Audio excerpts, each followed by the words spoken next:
Hello, digital. Hello, digital world.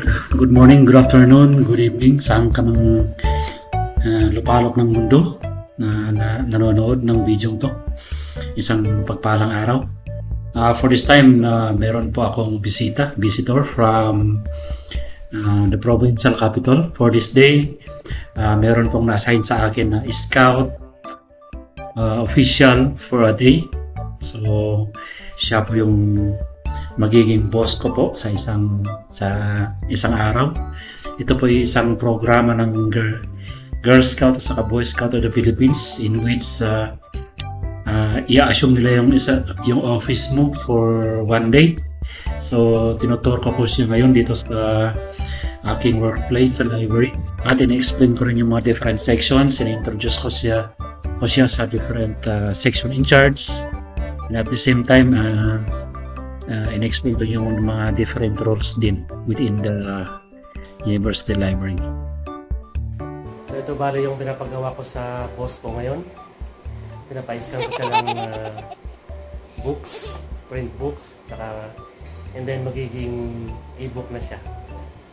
Yan po ang aking book so far for the day, ang aking boss for the day. Inuutosan ko siyang mag-scan.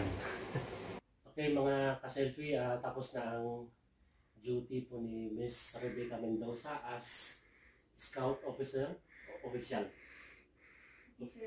Scout Officer for the day ng University Library. So, tatanungin natin si Miss Rebecca kung anong masasabi niya tungkol sa kanyang SOFAD duty sa library.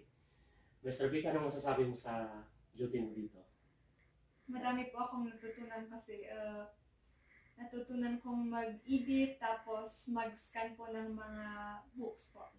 So, ang pinagawa namin kasi one day lang naman, and then meron pang other programs. So, ang pinagawa po natin is yung mag-convert ng print material into e-book. So, ang ginawa niya is mag-scan and then mag-edit and then turn it into soft copy or PDF. So, yun po yung nagawa niya for almost less than 2 hours, ano? Yes, Ayan. So, mabilisan lang talaga yung plan natin. So, after this, pupunta tayo dun sa for the program, closing program. So, yan, lakad-lakad na kami papunta sa closing program. Kaway-kaway dyan, Miss Rebecca.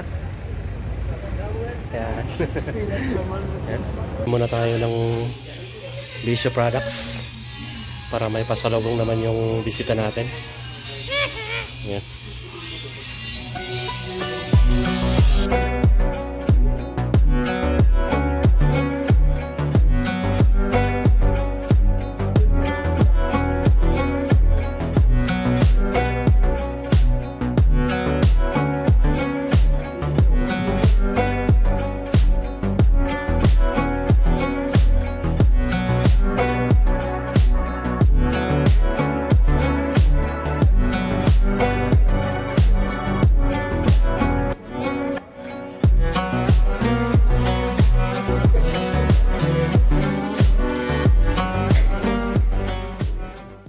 Thank you so much, and please do like and subscribe.